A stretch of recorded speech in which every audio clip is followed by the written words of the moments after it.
Though World War II was over and plutonium production had slowed, conflicting political and economic ideologies between the United States and the Soviet Union continued to grow. The Cold War played out in various proxy wars, such as the Korean and Vietnam Wars, and conflicts in the Middle East and Latin America, where the superpowers supported opposing sides but never engaged in direct confrontation. That is, until the Cuban Missile Crisis in 1962, when the discovery of Soviet missiles in Cuba brought both nations dangerously close to nuclear conflict. The Cold War influenced global affairs, international relations, alliances, and conflicts, and is prominently remembered for its arms race, which resulted in both superpowers stockpiling nuclear weapons.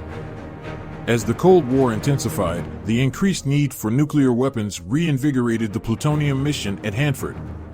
To meet the demand, the site expanded to include 9 plutonium production reactors, including the N reactor, 5 processing facilities, nuclear research and development facilities, which included the fast flux test facility.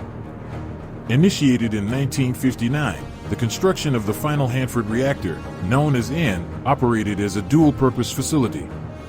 N reactor not only generated plutonium for atomic weapons, but also produced steam for electricity generation. This unique reactor was the only dual-purpose facility in the United States and was of such advanced technology that President John F. Kennedy attended its dedication at Hanford in September 1963. From the mid-1960s to 1971, operations ceased at 8 of Hanford's older reactors, leaving N reactor as the sole operational reactor. N reactor continued its dual mission of plutonium production and electricity generation until 1987. It was also during this period, the town of Richland, which became a federally owned city during the Manhattan Project, achieved self-governance in 1958. This marked a shift from a temporary living arrangement for project workers to a permanent community where residents could own their homes. The transition had a significant impact on Richland's social and economic structure, transforming it from a company town to a self-contained and self-governing municipality. During the Cold War, Hanford was the primary source of plutonium for the U.S. nuclear arsenal, producing 2/3 of the U.S. stockpile, amounting to 67 metric tons of plutonium.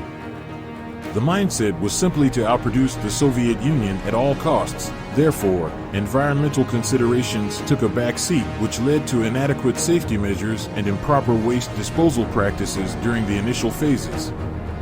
This culminated in a significant release of radioactive materials and chemicals into both the soil and the Columbia River.